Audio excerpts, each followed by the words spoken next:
Anastomosis. Anastomosis. Venous anastomosis, connection between vein and vein. Arterial between artery and artery. Arteriovenular between arterial and venule. Arterial anastomosis, it's the increase.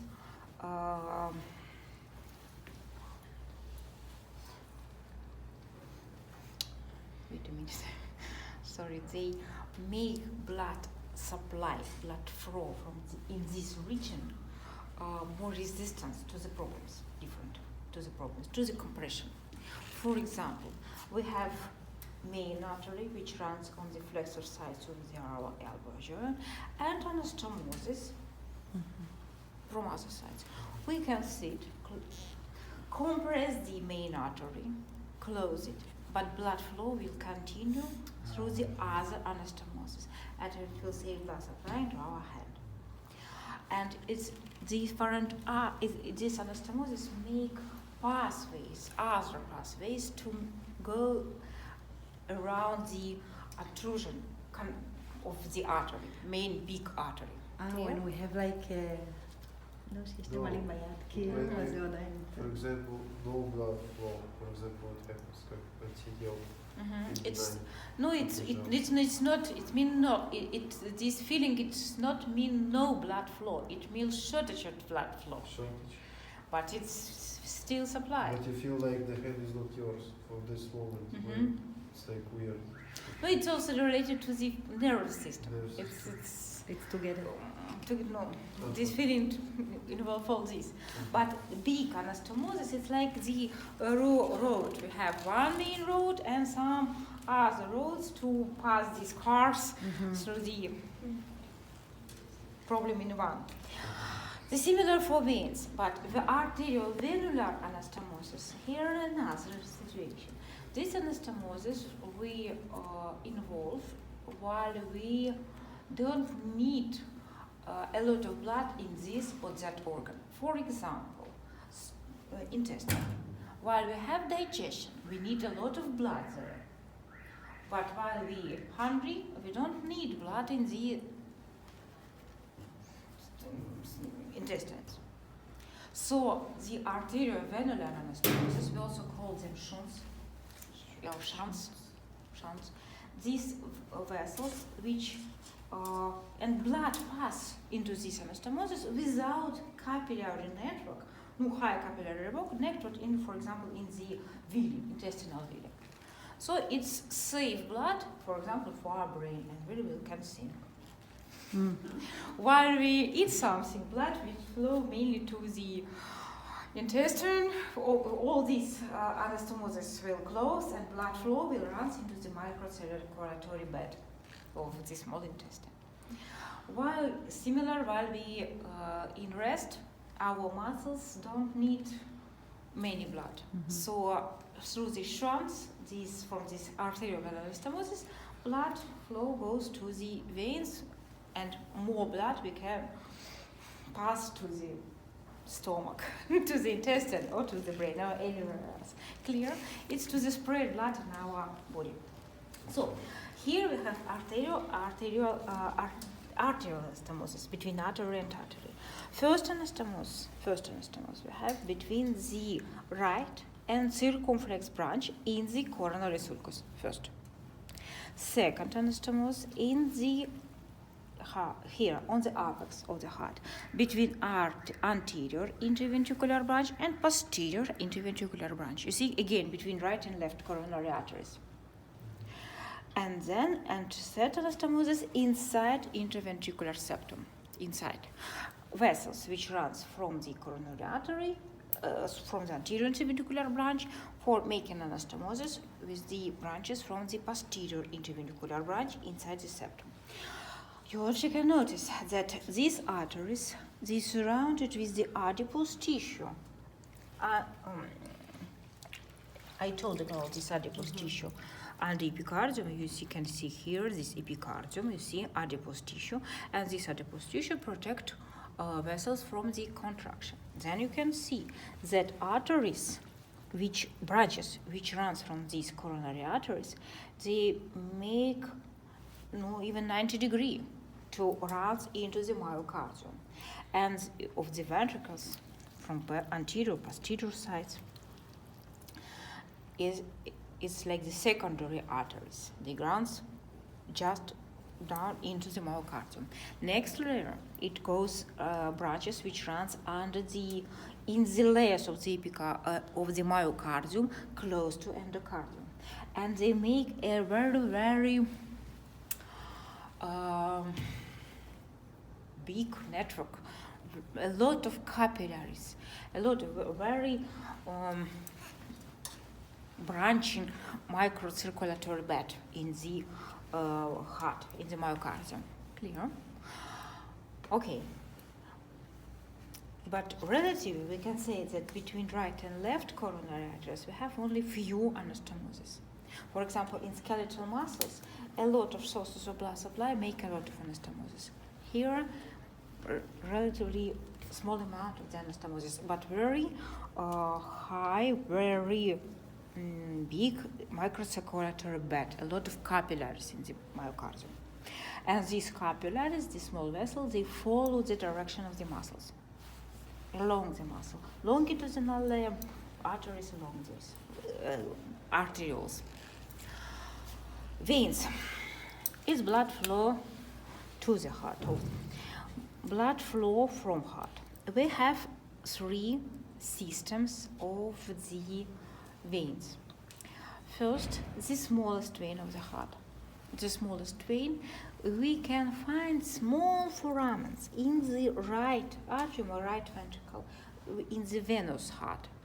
And these small foramens, we consider like the smallest vein of the heart. They take blood from the right atrium ventricle, from the endocardium, and outflow it just into the chambers. We can't see them on the surface, they are just in the wall. Next, anterior veins of the heart, anterior cardiac vein. Here there are anterior cardiac veins.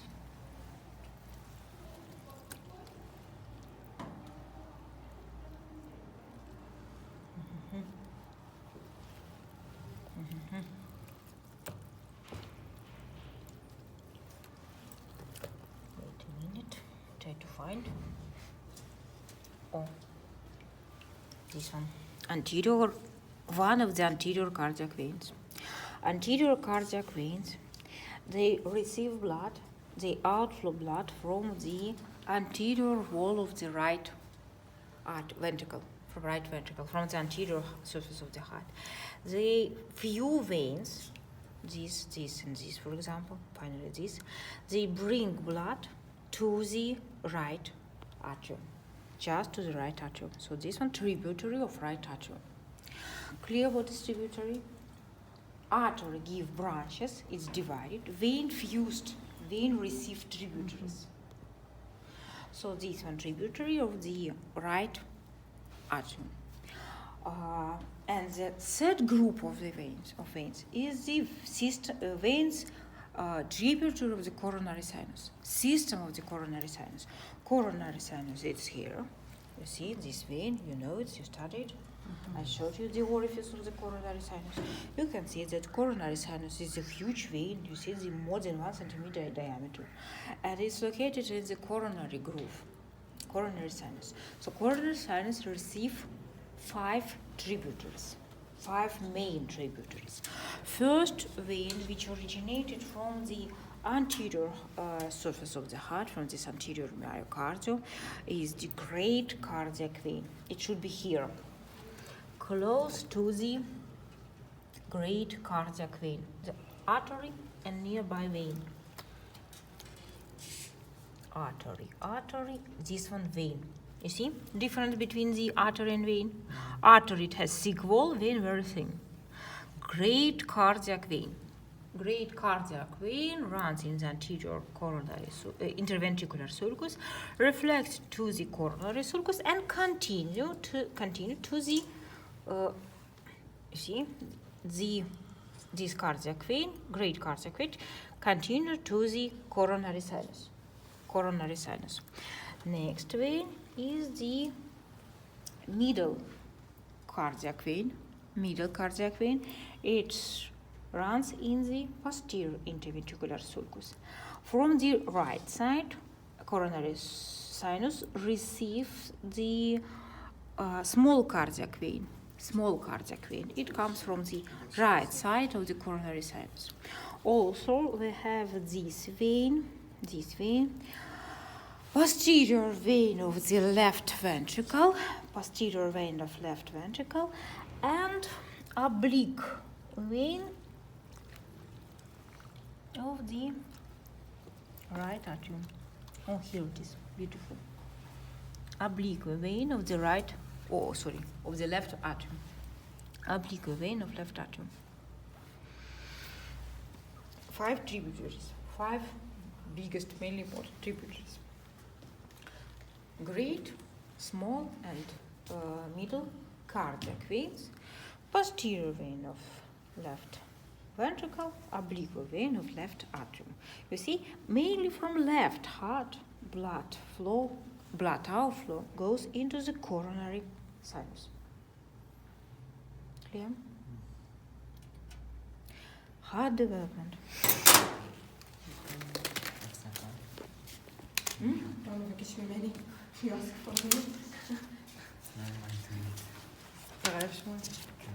What?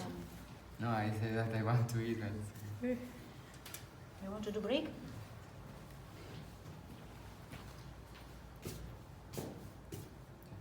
No, I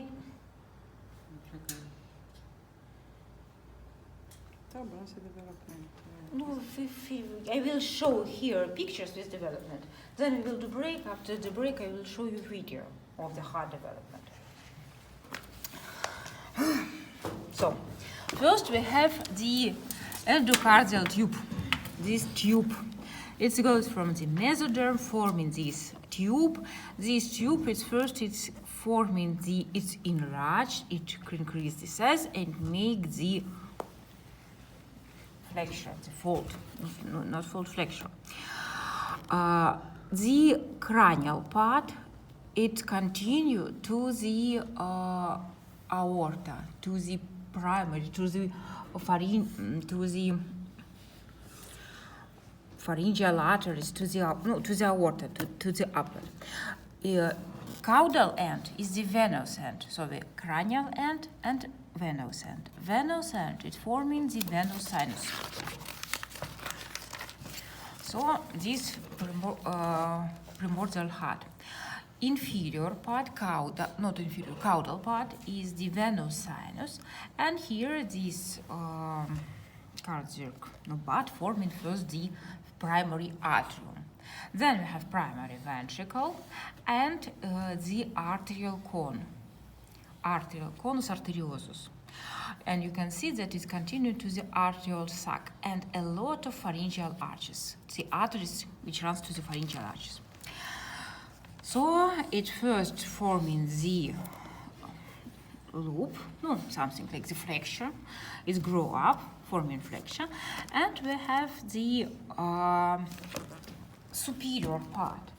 It appeared flexure, frontal flexure, in this way. Upper part, it's forming the conus arteriosus. This part, flexure in place where we have ventricles, you see? Flexure in ventricle. So in ventricle we have these changes of the blood direction due to this flexure. And posterior part, it's the primary atriums and venous sinus. So then heart start divided into chambers. So first we have the it divided into the atrioventricular septum. Cushion divided atriums and ventricles and forming atrioventricular canal first. So we divided atriums from ventricles, and these atrioventricular cushions and endocardial cushions, they're forming the cusps, mitral and tricuspidal cusp. But before they forming this cusp, appeared the intraventricular and intraatrial septums. First, intraventricular septum. Wait a minute, it's frontal side.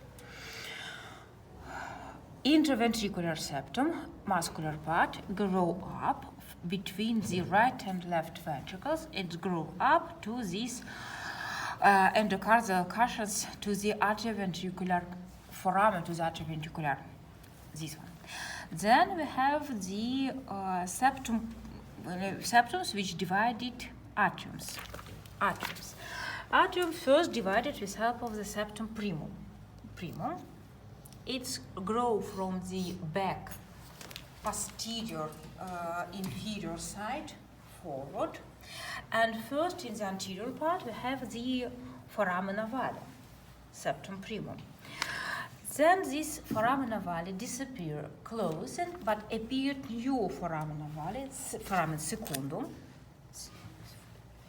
in the posterior part of the septum primum.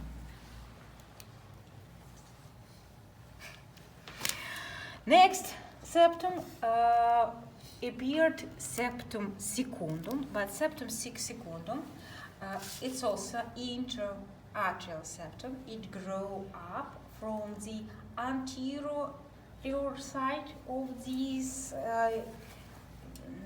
atriums and covered the foramen ovale secundum and forming something like the valve. Between the right and left atriums. Then, conus arteriosus. As this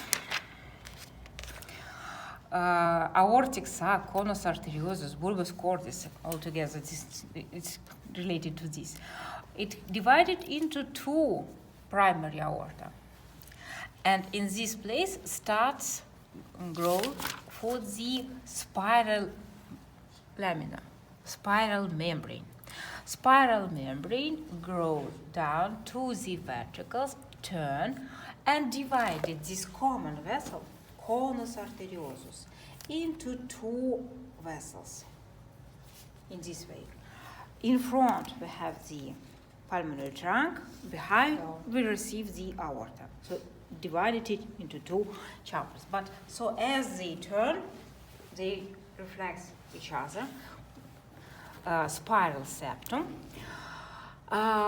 forming finally the membranous part of the intraventricular septum.